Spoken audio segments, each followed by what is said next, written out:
Good morning. Good morning, everybody. Welcome or welcome back to Bookeemonsters. My name is PK. It is Friday, June the 28th, and we are here to celebrate books. We are lovers of story and love to share that world with among ourselves and with others. Today, we are going to be looking at or ending the month-long readathon that I sponsored, the Midsummer HistMyst, that is highlighting historical mysteries. And I'll show you what I have read or about to finish in this month for it. First, some quick announcements. We don't have any sprints tonight. I don't do them on Friday night. We will have them tomorrow afternoon at 1 p.m. Mountain Time, 3 p.m. Eastern. They will go for 5 hours. I do every Tuesday and Thursday evenings and Saturday afternoons. Our next morning show will be on Monday. Next week's morning show will go on as usual, even though there is a holiday. And next week's sprints on July 4th, which is my regular Thursday, will also go on as usual. I will most likely start a little bit earlier than I typically would since I'm not working that day. I'm just not sure what that start time is yet. Okay, let us jump in.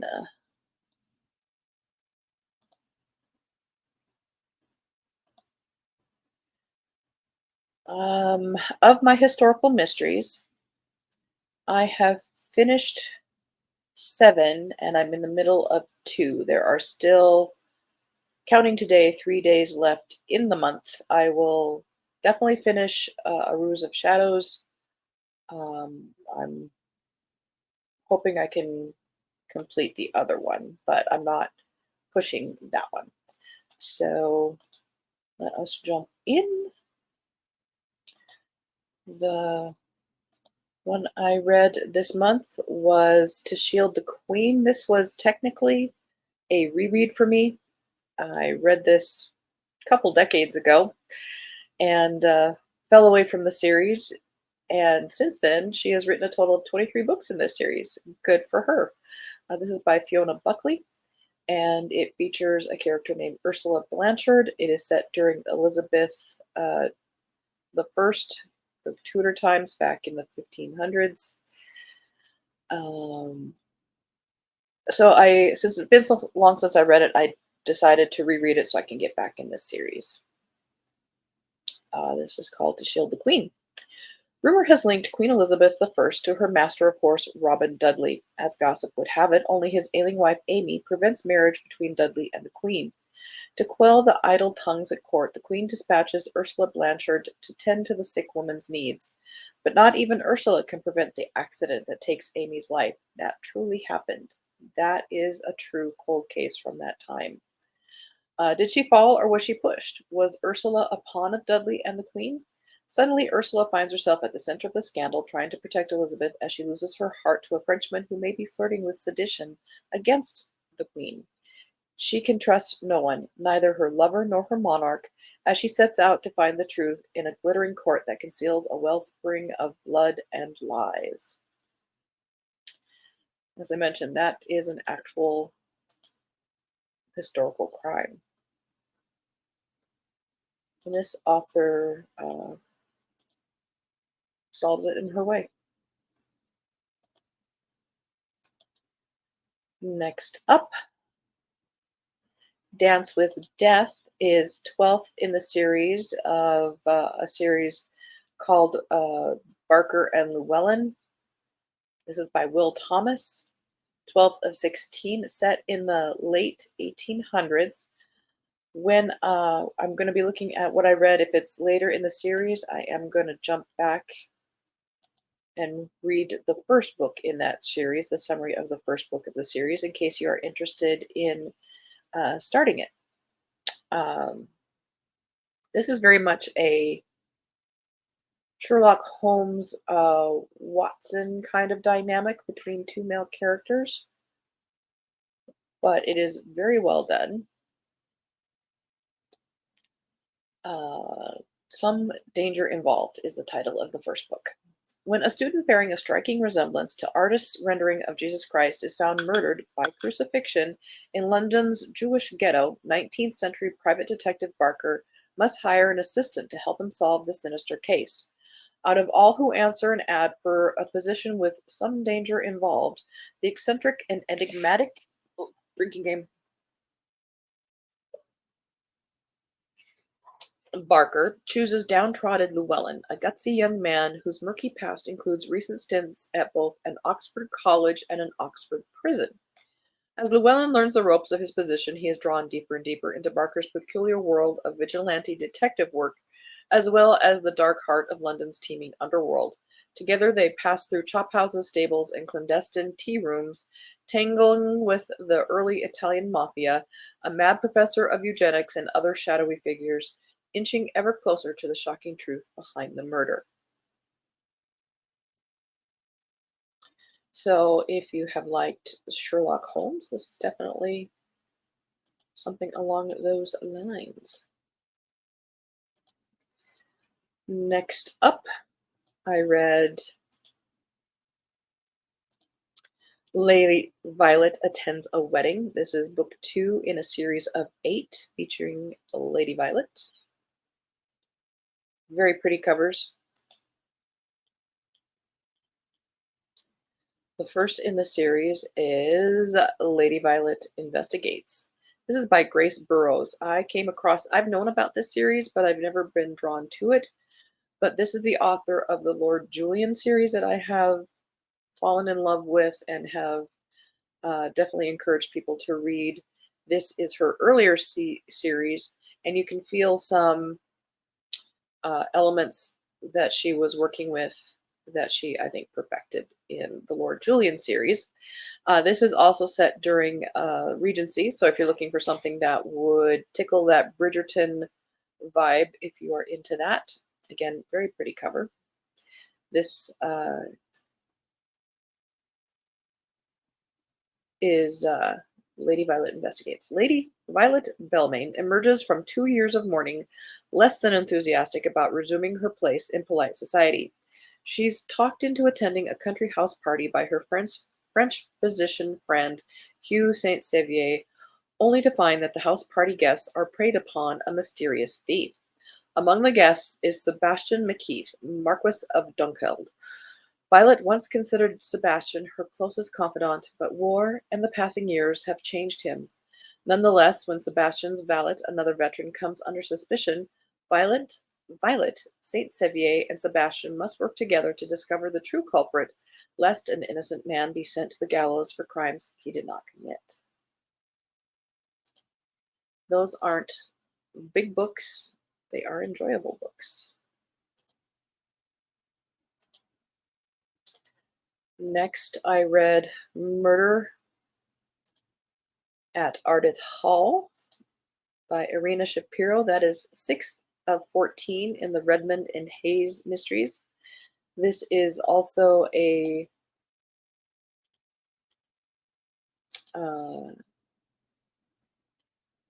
male partnership kind of series. The first book is Murder in the Crypt. These are Kindle Unlimited if that is something you don't want to spend a lot of money, if you already are doing Kindle Unlimited. The first book is Murder in the Crypt. When the body of a young man is found stuffed into the tomb of a medieval knight, parish constable Daniel Hayes is tasked with investigating his first solo murder case. Suspicion instantly falls on the only stranger to arrive in the village of Birch Hill just before the crime took place. But the American captain proves to be an unexpected asset, a former soldier and a skilled surgeon, former soldier of the American Civil War. Jason Redmond is not only willing to assist Hayes with the investigation, but will risk his own safety to apprehend the killer. With no suspects, no motive, and few leads to follow, Redmond and Hayes must solve the crime before one of them becomes the murderer's next victim.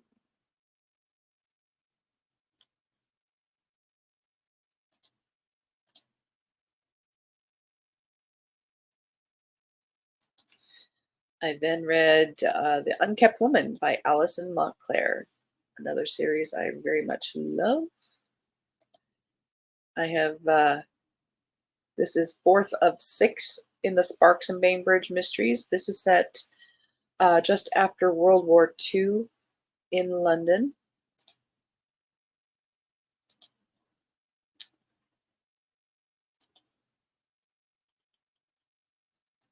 The first book is The Right Sort of Man. And I have recommended this series a lot recently. This is written very smartly with witty banter. Like, and I've always, and you've heard me compare this to, this is like that snappy dialogue from the 1930s comedy movies that you don't really see a whole, at least not done as well as this in books. In a London slowly recovering from World War II, two very different women join forces to launch a business venture in the heart of Mayfair, the Right Sort Marriage Bureau. Miss Iris Sparks, quick-witted and impulsive, and Mrs. Gwendolyn Bainbridge, practical and widowed with a young son, are determined to achieve some independence and do some good in a rapidly changing world. But their promising start is threatened when their newest client is found murdered, and the man arrested for the crime is the prospective husband they matched her with. While the police are convinced they have their man, Miss Sparks and Mrs. Bainbridge are not. To clear his name and to rescue their fledgling operation's reputation, Sparks and Bainbridge decide to investigate on their own. Little do they know that this will put their very lives at risk.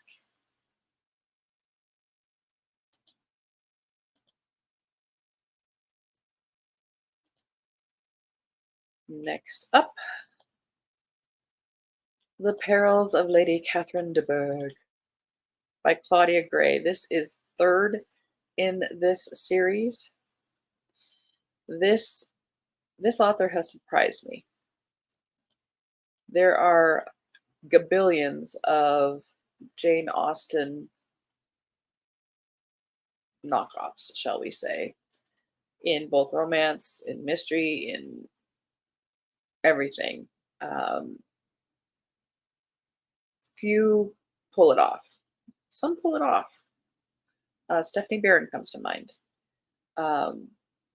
But this author has. So this one is interesting in that this author has combined all of the worlds of Jane Austen's books, all the characters, into one world.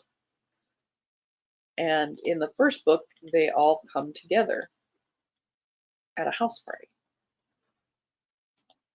The first book is The Murder of Mr. Wickham.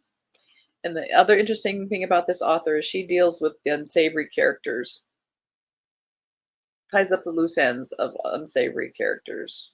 They're just desserts, shall we say. So, yes, Mr. Wickham is murdered. The sleuths in this are the son and daughter of a couple of the characters.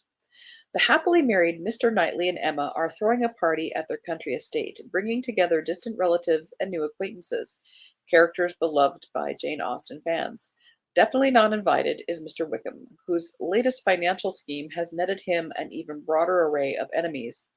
As tempers flare and secrets are revealed, it's clear that everyone would be happier if Mr. Wickham got his comeuppance. Yet they're all shocked when Wickham turns up murdered, except, of course, for the killer hidden in their midst. Nearly everyone at the house party is a suspect, so it falls to the party's two youngest guests to solve the mystery. Juliet Tilney, the smart and resourceful daughter of Catherine and Henry, eager for adventure beyond Northanger Abbey, and Jonathan Darcy, the Darcys' eldest son, whose adherence to propriety makes his father seem almost relaxed. He's actually on the spectrum. The unlikely pair must put aside their own poor first impressions and uncover the guilty party before an innocent person is sentenced to hang.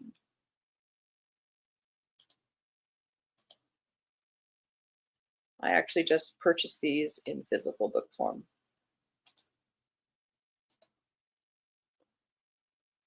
Next up, I read Bones Buried Deep. This is fourth in the Dr. Benjamin Bones mysteries by Emma Jameson. This is set during the first part of World War II in 1940s. This one, the first book is Bones in the Blackout. It also has an alternative title, Marriage Can Be Murder.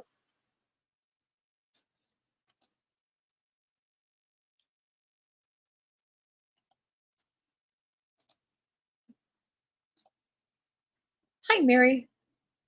Not a problem. Happy Friday. Hope everyone, especially, are well today and happy. Well, thank you. I hope you are especially too. So, what I love about this series is this is a Dr. Benjamin Bones, but his, I won't say sidekick because she would be offended. Lady Juliet is reminds me of the actress Gwendolyn. What is her last name? She was in Game of Thrones. She played Lady Bree, very, very, very tall blonde. Um, that's what this character seems to be almost to a T. So, on Dr. Benjamin Bones' first night in the quaint Cornish village of Birdswing, a shocking hit and run leaves him seriously injured and his unfaithful wife dead. As he recuperates, Lady Juliet, a fiery aristocrat who won't take no for an answer, pulls him into a sleuthing partnership destined to change both their lives. Suspecting that Ben's late wife was murdered, he and Juliet dive headfirst into the investigation, questioning Birdswing's most eccentric and suspicious residents. In a time of ration books, bomb shelters, and relentless blackout drills, Ben and Juliet race to unmask a killer lurking in the shadows.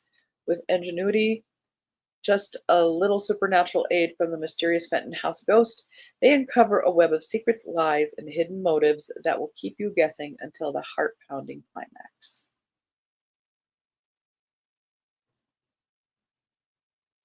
What is interesting to me, just as a observer of my own reading habits, I never used to like books set during World War II, and I have recently enjoyed them very much. So as changes evolve, our reading habits evolve, I have ventured into World War II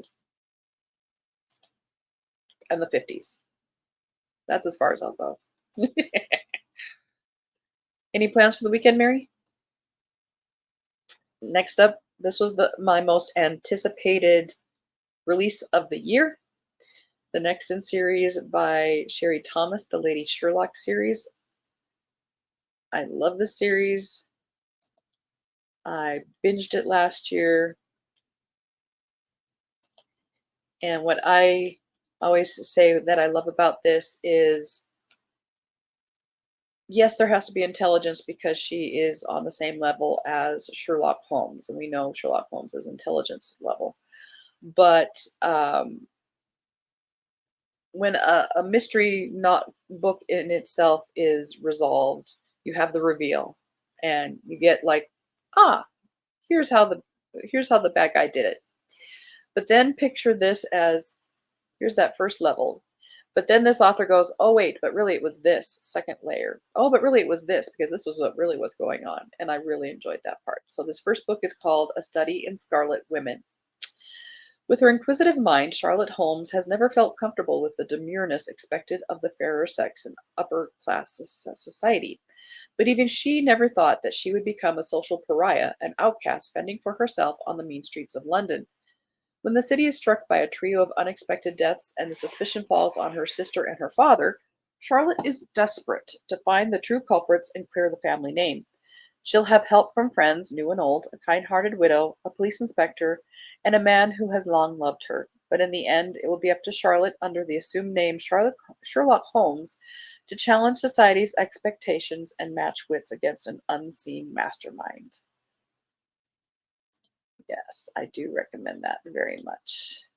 After you've done, if your introduction was Veronica Speedwell, this is a good series to segue into. So that one I'm in the middle of. I'm savoring it. I'm being mature and I'm not inhaling it in one go. I'm savoring it. This is another one I've just started called Empire of Shadows. And it is a historical mystery, but it's also has they're saying some touches of fantasy, but I think it's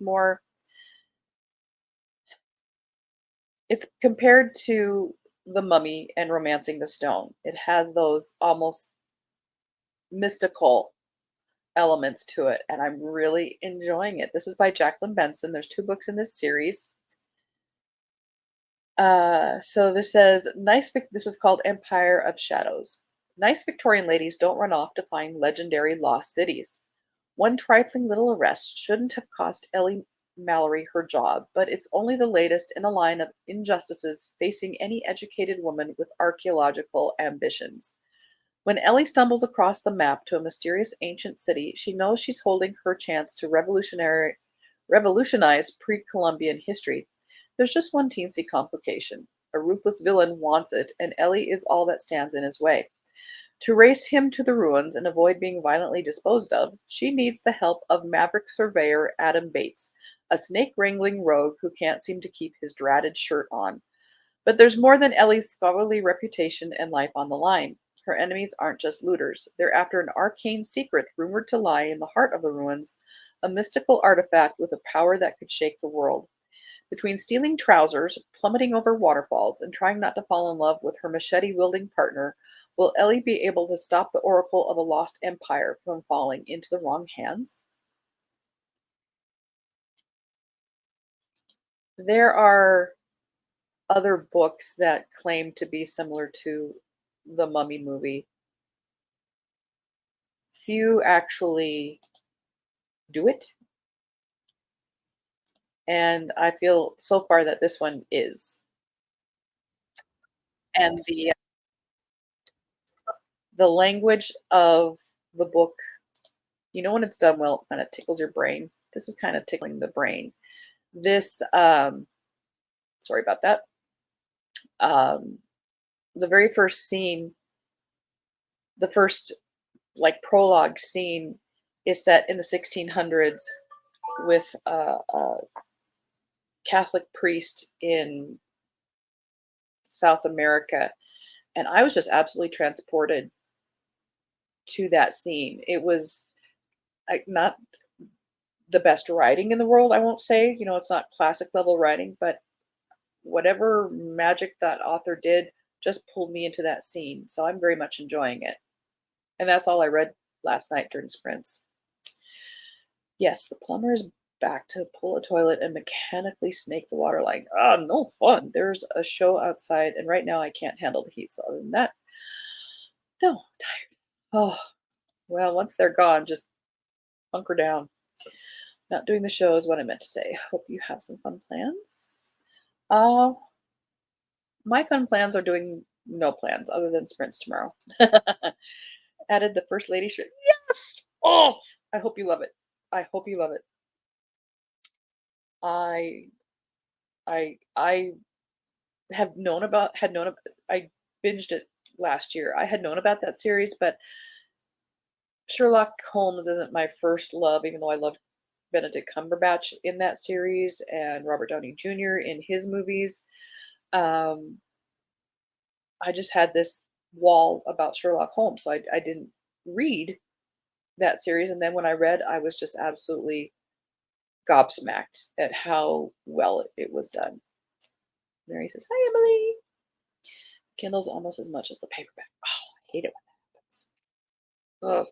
Is it on any of the libraries? Yeah, anyway, that is our time, and those are the books that I did for Midsummer HistMyst. And for anybody who dabbled into historical mysteries, maybe for the first time, thank you so much. I hope you have enjoyed them as much as I enjoyed them. It's just adding to your TBR. I know that's a mixed blessing. Hope you all have a day. Thank you. You too. Emily says hi to Mary. All righty. Well, yes, we do have sprints tomorrow. I don't have them tonight. I don't do them on Friday nights, but we'll have them tomorrow at 1 p.m. Mountain Time, 3 p.m. Eastern. They'll go for 5 hours. Pop in if you want to. Bring a friend if you want to. My dad was part of Sherlock Holmes discussion group that met once a month. There is much to unpack with Sherlock Holmes. I appreciate the character. He was just never something that I had been pulled into until later in my life. I don't know. Maybe it was the reputation. I don't like to follow hype. I'm stubborn. I'm a stubborn Scorpio. All right, guys. Thank you guys so much for stopping in. And if you're watching this later, thank you so much for watching later. If I don't see you this weekend, have a very good weekend. Be safe, be cool, drink lots of water, read good books, and as the banner says here, don't be a bookworm, be a bookie monster. Nom nom nom. Have a good day. God bless.